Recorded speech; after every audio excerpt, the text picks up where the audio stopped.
Hello everyone. Welcome to the channel. In this video, I will show and tell you how to turn off screen time on iPhone.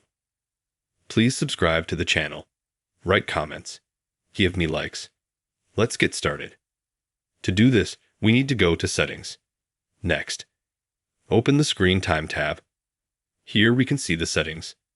We can see our time, how much we're using the phone, and what social networks and applications. In order to turn it off, we have to scroll down to the bottom, and there's Turn Off Screen Time.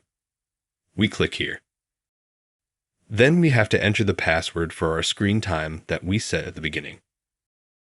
I enter the password.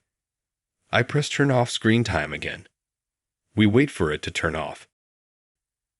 If you liked the video and it helped you, be sure to subscribe to the channel and like it. Thank you for watching this video to the end. Goodbye.